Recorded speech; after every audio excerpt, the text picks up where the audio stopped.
exemple, puis ensuite 2 ans au Sénégal, et celui... Ok. Est-ce qu'on prend plusieurs ou bien peut-être une autre? Je vais répondre directement. En fait, c'est vrai que parfois, quand je fais des réponses plus larges, c'est pour anticiper certaines questions. Oui. On reconnaît la technique. Ça annule plusieurs questions après. Si vous ne mettez pas un contact dans une entreprise, un contact précis, c'est difficile de faire à distance. Parce que vous envoyez le CV, le type il ouvre même pas, parce qu'il reçoit plein de mails, et puis il n'a pas que ça à faire. À moins que ce soit un DRH vraiment consciencieux, il va faire son job, sinon il gagne d'autres problématiques. Donc si vous n'avez pas un contact privilégié, à qui vous envoyez un CV pour regarder le marché, ça ne marche pas. Ou vous passez par un cabinet ou allez directement sur le terrain. Et avant d'aller sur le terrain, faites votre cartographie. Identifiez les gens que vous allez rencontrer. Ne perdez pas votre temps. Et une fois que vous êtes sur place, en plus, c'est très facile parce que c'est un des endroits les plus faciles pour rencontrer du monde en Afrique, honnêtement.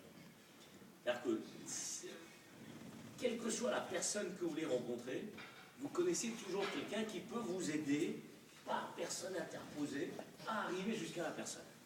Et ça, c'est extraordinaire. Si aujourd'hui, on se lance un challenge qu'il faut absolument que vous rencontriez Sarkozy dans 2 jours, c'est très difficile. Bon, je dis Sarkozy, mais j'aurais pu dire quelqu'un d'autre. Mais si vous allez en Afrique et que vous dites que vous voulez rencontrer un dirigeant, vous connaissez toujours quelqu'un qui va passer par quelqu'un qui dit « Ah, je connais... » Donc, c'est facile d'établir des contacts. Et puis, les zones de rencontre sont beaucoup plus faciles. Parce que, en fait, les endroits où on croise, les gens sont moins diversifiés, donc, finalement, les contacts sont assez faciles. Donc, le terrain reste le plus indiqué. En ayant bâti un peu sa cartographie de contact avant d'aller, c'est vraiment ce qui marche le plus. Faire carrière aujourd'hui, c'est possible. Mais plutôt dans les grosses entreprises.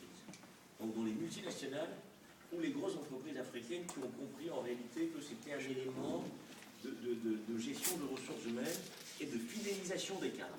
Et c'est vrai, nous, pendant 10 ans, on a passé aussi notre temps à marteler ce message à nos clients en disant vous recrutez quelqu'un, si vous voulez le garder, il faut lui offrir les outils qu'on propose dans toute entreprise et toute économie développée. Et la mobilité en fait partie. Et la mobilité en fait partie. Donc vous pouvez aller chez Coca-Cola ou chez Microsoft aujourd'hui à Douala, et demain vous retrouvez à Nairobi. Et puis après à Abidjan, et puis après en Afrique du Sud. Donc il faut qu'il y ait un poste. Et il faut que vous ayez le potentiel pour aller développer votre expertise dans ce pays-là. Mais c'est clairement une réalité. Dans les multinationales, ça fait partie des arguments qu'on